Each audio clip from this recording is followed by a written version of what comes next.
it is hard to push yourself. And a great example of this is Roger Bannister and the 4-minute mile. He died just a few years ago, Sir Roger Bannister. And he's the man who broke the 4-minute mile. Now, at the time, the 4-minute mile was considered impossible. It actually, medical experts said a person's heart would explode. There was a giant psychological barrier. And Roger Bannister was a medical student. And so he's 25 years of age, and he's actually studying the science of running. And he was also very interested in the mental aspect of it. So he broke it down into science, he broke it down into training, and then he realized something. If I'm going to do something that's considered impossible, I can't do it by myself. So Sir Roger Bannister, that's a name that'll be remembered forever, like Sir Edmund Hillary and Neil Armstrong. You know, first man on the moon, first person to climb Everest, first person to break the 4-minute mile.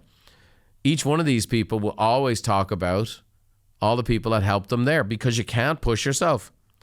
The reason the 4-minute mile got beaten was because of Chris Brasher and Chris Chathaway.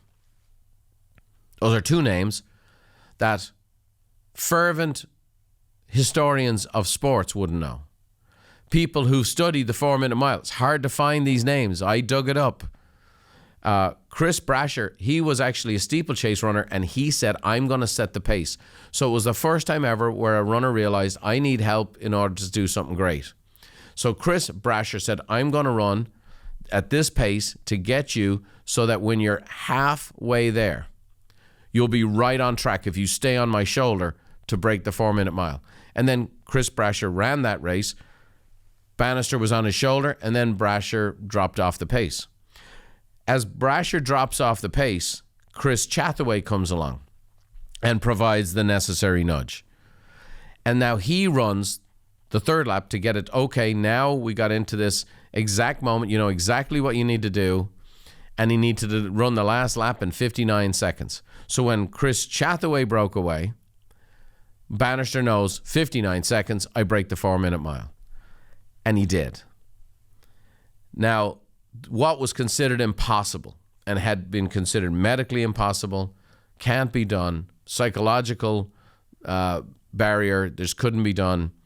And people were years and years and years and years trying to do this. Once this format came down and people got the help they needed and pushed along, the record was broken. By the way, the record was then broken very quickly afterwards. In fact, 1,663 people have broken the 4-minute mile since then. So it turns out it wasn't that impossible at all. But it's hard to push yourself. And Roger Bannister was the first guy who realized that a solitary sport like running, just like sometimes a solitary sport like being in business for yourself, we all need help. It's hard to push yourself.